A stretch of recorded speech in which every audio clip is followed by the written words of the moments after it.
The Carolina rig, the old ball and chain, one of my favorite techniques for covering deep structure and shallow structure. So we're gonna walk you through the Carolina rig start to finish in the springtime. That's right, springtime is a great time to fish the Carolina rig. And why is that? It's because those fish are getting territorial. That big weight bouncing through there can trigger a lot of strikes. Springtime, very, very good time of year for the Carolina rig. So let's get into the setup a little bit to start with. We're gonna say weight, bead, and then a little protector to protect the knot from the swivel. Got the Spro power swivel, and then we're gonna have a leader of fluorocarbon down to the hook and the bait. And so we'll get into the details of it, but that's the essential nuts and bolts of what the Carolina rig is. And we're gonna be fishing anywhere from a 1/2 ounce to a 1 ounce Carolina rig. 1/2 ounce is probably the place where I'm gonna start. Sometimes I'll even go down all the way to a 1/4 ounce in certain situations, but we'll get to that in a minute. 1/2 ounce is probably where you wanna start. The best rule of thumb for the weight on a Carolina rig is to fish as heavy as you can fish without getting hung up. Because as I mentioned earlier, I'm gonna tell you again and again and again, that weight banging on the structure is a trigger for those fish to find out what's down there and follow it, see what looks like food and eat it. So they see this little morsel dangling and following them, right, following that trigger. They're gonna see this coming through there, then they're gonna eat it. It is just proven year after year after year. So we start out with that 1/2 ounce. I like a bead. A red bead, I think, tends to attract fish a little bit. Sometimes I'll go with a black or even a clear bead just to give them a little bit different look. And then I like to having that little bit of a knot protector right here. This is just it goes right in front of your swivel because this thing is gonna be crashing around into the rocks, banging around. You need to have as much protection for your knot as possible. You're going to have to retie periodically, and there's a little trick. If you get around a really heavy cover, some really nasty rocks, got you a little trick here I'll show you here in just a minute. But that's what you're gonna do with your swivel to get on the front side. I'm gonna throw 20-pound shooter fluorocarbon. This is Sunline, very, very abrasion resistant. Not a lot of stretch in it. We're talking about making really long casts. So 20-pound main line, and then that 14-pound shooter is typically what I use on a leader. And that's really clear water, all the way to stained and dirty water. So 12-pound, I might go down to 12-pound in really, really clear water, but typically 14-pound does the trick. And then I typically throw a offset shank round bend worm hook. It's a Gamakatsu. It's one of the ones with the nano alpha coating on it. I think the coating is very important. You want to make sure your hook is very, very sharp because we're talking, again, long ways from the boat where you're going to make these casts, and then you're going to be able to, you need to reel up all your slack. You're not going to be able to put a ton of pressure on them. You have to have a very sharp hook. That's where that Gamakatsu comes in handy. This is the profile of that hook with that slick coating on it. This is a Missile Baits Baby Destroyer. It's probably the #1 bait that I throw on a Carolina rig year round. I've caught some really big fish in the springtime on this bait. Something about it, I think it looks like a crawfish, kind of scurrying along the bottom. That's a big part of it. And then let's just mention the rod and reel combo as well. I told you about the 20-pound Sunline shooter as the main line, very abrasion resistant. I think that's the kind of the best size-wise. I've dropped down to 18. I fished that, that's okay. 20 is probably like to where I stay. 22, maybe a little bit too big. 7 foot 3 inch, medium heavy, fast action rod. This is a Cashin Icon worming rod. This is what I use. I have caught hundreds and hundreds and hundreds and hundreds of fish on a Carolina rig with this exact rod. So that is what I want. I like to have a high-speed reel This is a 7, it's a GSC model from 7.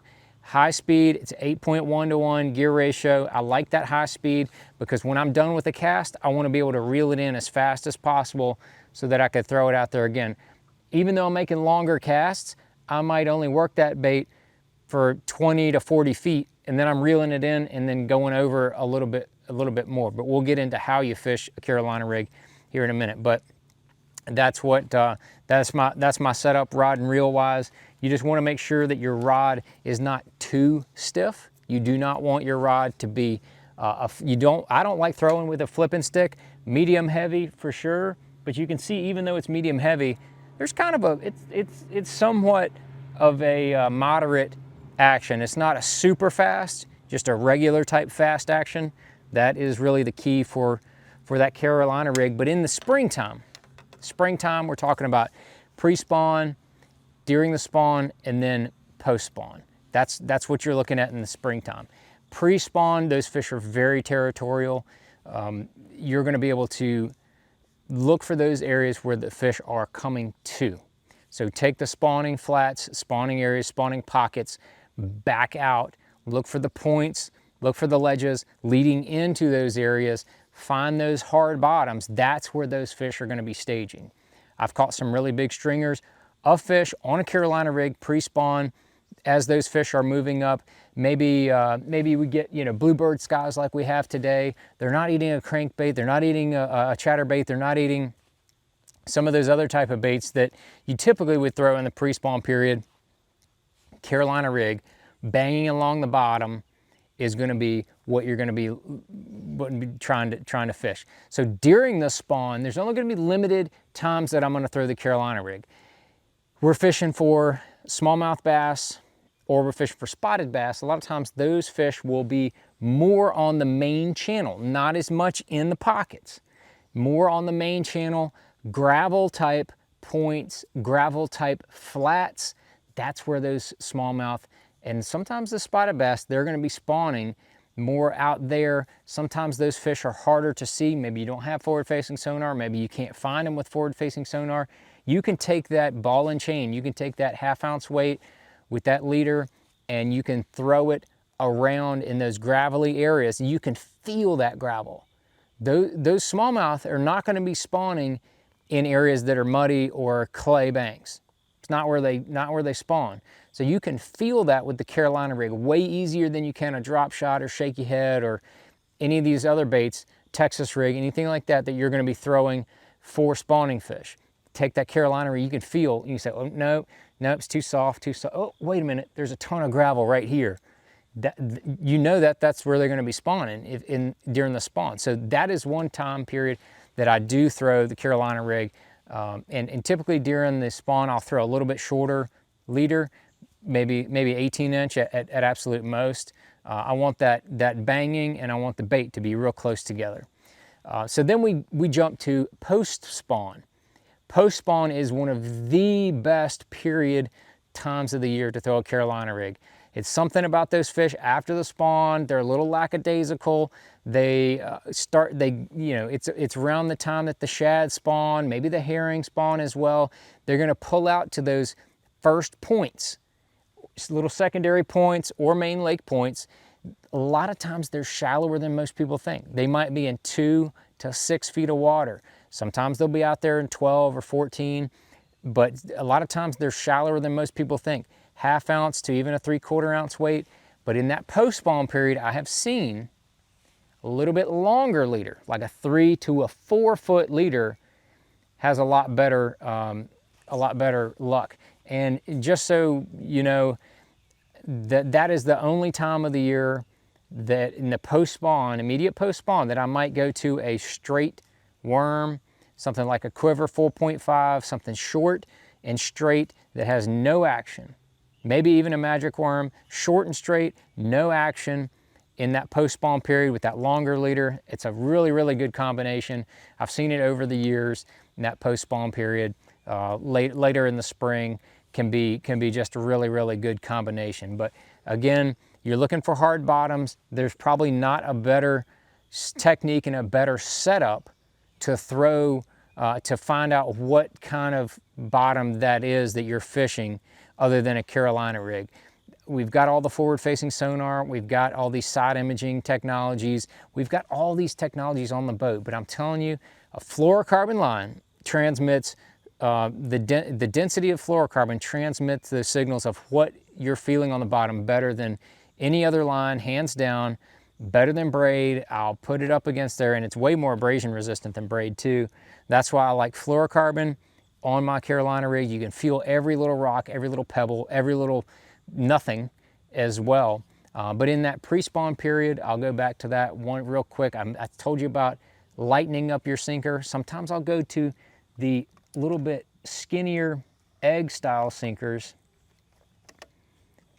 So these are the bigger ones. Sometimes I'll go to these cylindrical type weights, and I'll go all the way down to a 1/4 or a 3/8 if I'm around grass. That is a big deal with the Carolina rig in that pre-spawn period especially, and post-spawn, is that those fish in lakes that have grass will use grass points, will use isolated patches of grass to sit, after the spawn, or moving in or moving out. You can take that light Carolina rig and just drag it across the top of that grass, eelgrass, hydrilla, sometimes milfoil, but that's typically not what you're targeting in the pre-spawn. That pre-spawn, you're typically targeting either eelgrass or hydrilla under the surface. You can drag that through there, and it's going to come through there, and there's not a lot of other techniques that you can do to drag it across the top of that grass like that, and then still have your bait be clean behind it like a Carolina rig. So there it is, Carolina rig in the springtime. Tie one on, get used to it, and I'll give you that one other tip about having that bait not get hung up, is that there are times when you get around, especially post-spawn, you might say, I've got this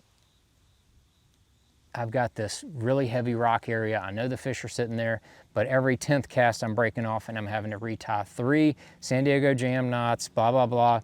Instead of having one great big weight, you can have 2, so instead of having 2 1/2 ounce weights, you can do 2 1/4 ounce weights, which still equal a 1/2 ounce. We'll still get that bait down there. These are not 1/4 ounce, but I'm just gonna show you what they look like.